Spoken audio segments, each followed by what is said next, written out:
Russ here. Welcome back to the shop. Oh, that was a wet one. Anyway, today I want to talk about the gust joint. And now you're saying, what is a gust joint? In order to explain to you what a gust joint is, let me tell you a quick story. When I was younger, I had 3 boys. They're all grown up now on their own. And of course, they don't talk to me and blah, blah, blah. Anyway, they all had their own individual names. But what if I had taken and called them all Gus? I could just see it now. Walk in the house, say, "Sweetheart, where's Gus?" "Oh, I sent him to the store to get something." "How can you do that? He doesn't have a driver's license yet." And then in walks one of my other sons, and I go, "Oh, there he is. Come on, Gus, I need your help." And she goes, "Oh, I'm sorry. I thought you were talking about Gus." "No, I was looking for Gus." Gets pretty confusing in a hurry. That is why everything has an individual name. Very important that we do that, okay? So, with that in mind, let's talk about what a gust joint is now. Everybody out there, let me ask you a question. What do you call this joint here?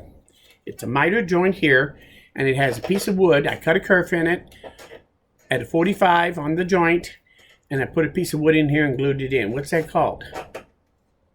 Anybody? You see?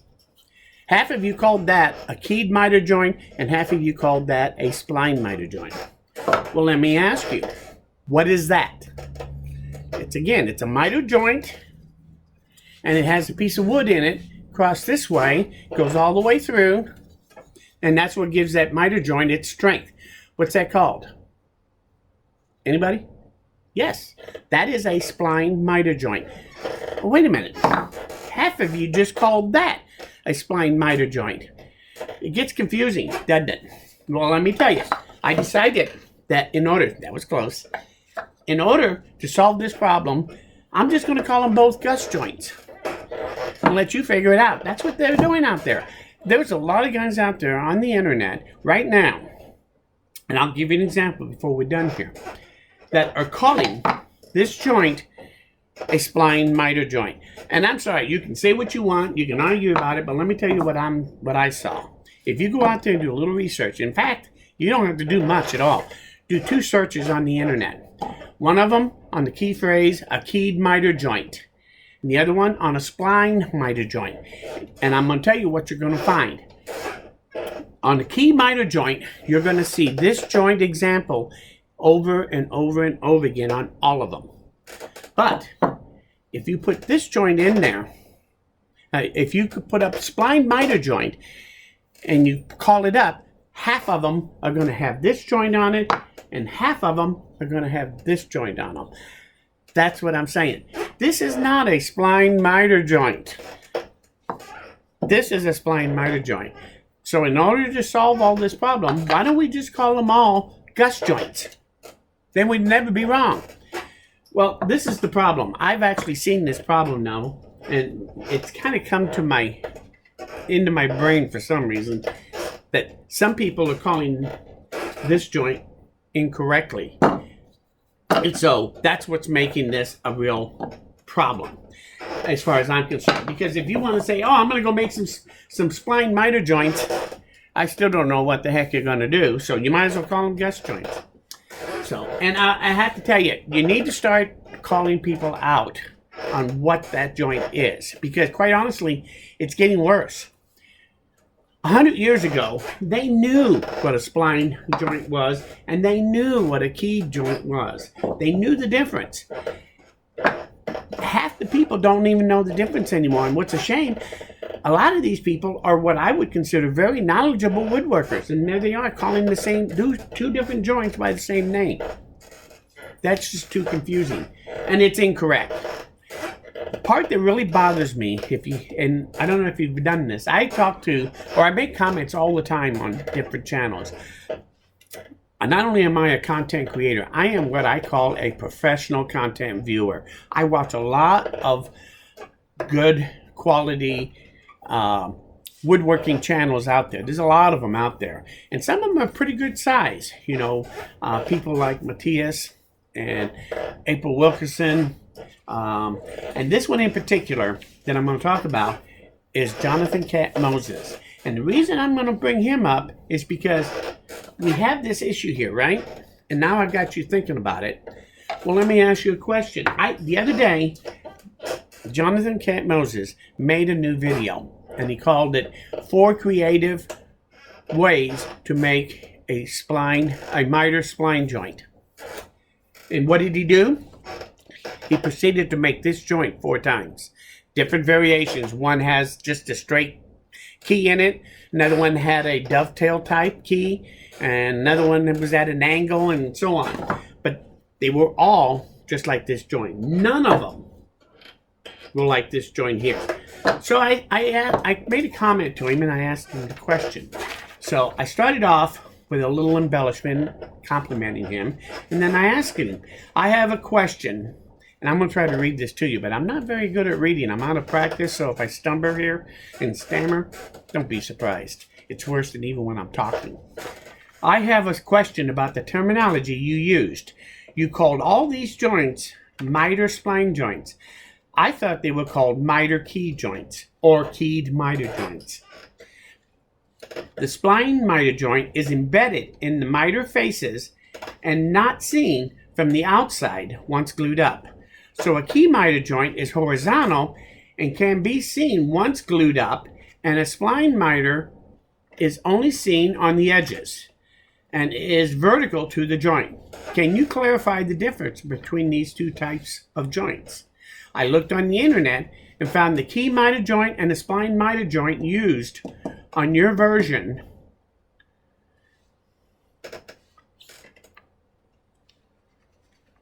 If you want to see an example of what I call a spline miter joint, I just did a video called My Donkey Ear is a Multitasker, where I did what I call a spline miter joint. So I kind of asked him to explain, why is he calling this a spline miter joint, basically, and when this is a spline miter joint? And of course, I didn't get an answer. That is where I really take exception. If you're going to miscall something, make an incorrect statement out there on the internet, I do tend to ask them the question about that. I do that with everybody. And it's amazing how many people will just flat ignore you when you do that. And Jonathan Cat Moses, quite honestly, he is he's a pretty good sized channel. Now, I respond to 99% of my comments. Sometimes I may not if all they say a great video or something like that. But if they ever ask a question or disagree with something, I will always respond to it. I always have responded to it, and I don't know why that would change.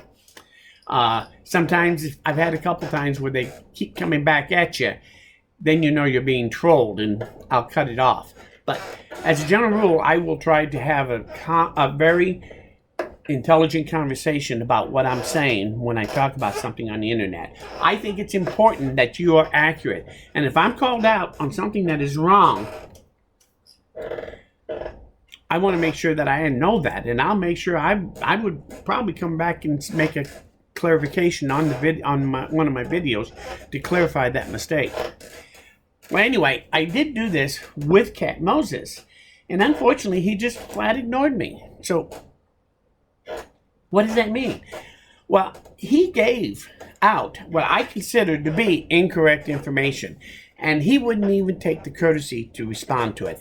I think that is a shame, because he is trying to show everybody how smart he is. And don't get me wrong, he is a pretty smart fella. But I don't understand why it is that when he is called out on something that asked to clarify something, that when he looks at it, I have to suspect that he knows that he made a mistake, but he won't explain it. So that's the part that really drives me crazy, is when people put out bad information, incorrect information, and when you call them out on it, they just ignore you. I don't really like that. And you might say, well, he's such a big channel, he probably didn't even read your comment. Well, I think that actually he did. First off, he had 20,000 views. He had about 80 likes at the time I took a look close yesterday at it. And of those 80 comments, I was one of them. Almost every one of them had a little heart on it. means that he hit that where he liked your comment. So he must have read my comment. So I do believe that. Plus, and you say, well, he just marked that. But he did answer another question after I had done that. Somebody else asked a question. He answered that question, but he still never answered my question about clarifying that. So that tells me that actually, Jonathan, get some Weebos. You need to really, truly answer questions on your channel if you're going to be an instructor and a teacher. I asked you a very simple question. You did not respond to it. Why is that? So anyway, I'm sorry. I like his channel. I think he has some great knowledge and some great things going on. But he needs to also answer the hard questions as well as the easy questions, or just respond to the ones that say, oh, I bought your product and I love it, because he responds to all of those. So anyway, I think that from now on, anybody out there, not just me, but you guys, if they call this a spline miter joint, ask them to clarify that. Explain to them about the two. You can even refer them back to this channel, to this particular video about the difference between the two, because I think I explained it pretty well. And ask that person, well, what's the difference between them? And why is this one called that and this one also called that? So anyway, until I get a clarified answer, I think we should just call these two joints a gust joint and be done with it. So anyway, that's my point. That's the idea behind Show Me. I truly want to make these people accountable out there, especially those with larger channels. They should respond to our questions, because sometimes we're trying to understand and learn what they're talking about. And if they don't want to answer the hard questions, why do we listen to them? Especially when the main reason why they don't want to answer is because they actually are telling you wrong information. All of a sudden it dawns on them that they're telling you wrong information. If I do something wrong, tell me I did something wrong. I will always respond to somebody that leaves a comment or a question about what I'm doing. In fact, I probably respond to 99% of my comments. And I do that, and I guarantee you, I respond to 100% of all comments if there's a question involved in that comment of any kind. Usually within a couple hours, but at least within 24. But it's been 4 days, and I still haven't been responding. I know he's still responding to comments on that video because he responded to one even after I asked the question. So I don't consider that a good practice. If you did say something wrong, somebody calls you out that you said something wrong, you should at least have the courtesy to try to explain it to them so that they can understand it. And don't get me wrong here. The last thing I want to say is that, yes, I have had people disagree with some of the things that I've made in observations. And I will go back and try to clarify and talk about it. In fact, recently I had one that was disagreeing with me wholeheartedly, and really, I think, on the belligerent side of it. But I went through 3 comments with him, listening to his comments and insults, not just comments, but he actually was insulting, which I have a low tolerance. If you're going to insult me, you better be ready, because I'm not going to like it. We all have our opinions about how it works. If you can convince me I'm not correct, I don't have a problem with that, and I'll change my mind. But if I think you're just trolling, eventually I'll just start ignoring you after that. And if you get to be a real problem, honestly, I probably would even ban you. But at this point, I do try to respond to everybody. And I believe that if you're going to teach information and show information out there, which I like to think that's what I do on my channel, I think there's a lot of good information on my videos about things in a shop. At least that's what everybody tells me. So, and a lot of different subjects. If you're going to do that on the internet, especially if you're going to do it and making money at it, you ought to have the courtesy to answer people and to give accurate information out there. If not, you're going to hear from me. I guarantee it. So, and I would like to see them hear from you also. So, do you see anybody calling this a spline miter joint? Ask them. If that is, or better yet, just tell them, say, no, that's a gust joint. Just like the other one. They're both gust joints. And that'll solve the problem. Then we don't have a problem. So we're just going to start calling them gust joints. Then you won't get too names for this one. It'll only have one name. It just happened to be the same name as this one. So, anyway, this is a show me. I want to thank you for coming by. I know I probably rambled on some. I almost made this a rambling Russ instead of a show me. But I hope I brought to your attention exactly what I'm talking about. And about channels that don't give good information. So if you have any questions about this or any questions about other channels giving out right information and you think they're wrong and you want to make me aware of it, trust me, I'll go take a look at it if you want to bring somebody to my attention. And then I'll let you know what I think about it. In fact, I'll probably let them know too. They may not like it, but they're going to know it. So anyway, that's half the fun. But I think it's important we all give accurate information when we're doing a video. And if you're not going to, I'm going to call you out on it. And I think you should call anybody out on it when they see information that's not correct. Anyway, enough rambling. I do want to thank you for stopping by. Leave your comments and your thoughts about this below. If you see somebody out there that you think it's wrong information, give me a comment. Let me know. I'll take a look at it and we'll see what we'll take a look at it and see if it's accurate or not. If I don't know the answer, I will be the first to tell you. I just don't know if that's true or not. If I know for a fact that it's not true, I will tell you. And I'll probably tell them at that point too. So just leave me comments about that stuff. Anyway, if you learned something here or you like this video, hit that like button. Even if you didn't like it, but you learned something, hit that like button. So it lets me know I'm doing the right thing. Most importantly, please come back again because, as you can guess, I'm nowhere near done around here. Thanks. Oh, before I go, one quick thing. My next 3 videos, I am actually going to show you how to make these joints.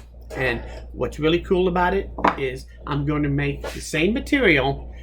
I use the same material to make this joint that I used to make this joint. So I can pre-make what I would call splines or keys or whatever you want to call them. I can make blanks so I can use them to make keys or splines ahead of time. And believe it or not, I do it with OSB. And I know, OSB? So I'm going to find you another use for OSB that you didn't even think about. Because believe it or not, that's every bit as strong, if not stronger, than a solid piece of wood. When you use that in there to give it its strength across the joint. That is a very strong wood to use for either of these 2 joints. So I'll show you how. I'll show you how to make blank stuff that you can put and be able to use this on either of these joints then when I'm done. You can use it in this joint or in this joint. And this piece of wood came off of that piece of wood, so you know that I can use it in both of them. So I'm going to do 3 videos. One is going to be on how to make this stuff out of USB, so you can put it in a drawer, and when you need some, you can just grab it and make the joint. And then I'm going to show you how you can then make this joint and this joint, and that I can do it here in my shop in less than 5 minutes, which means that I can make those joints faster than Frank Klaus can do a dovetail joint. So anyway, if you're interested, stay tuned for that stuff too. That is coming up. So thanks for stopping by, really. I appreciate it. And we'll see you again very soon.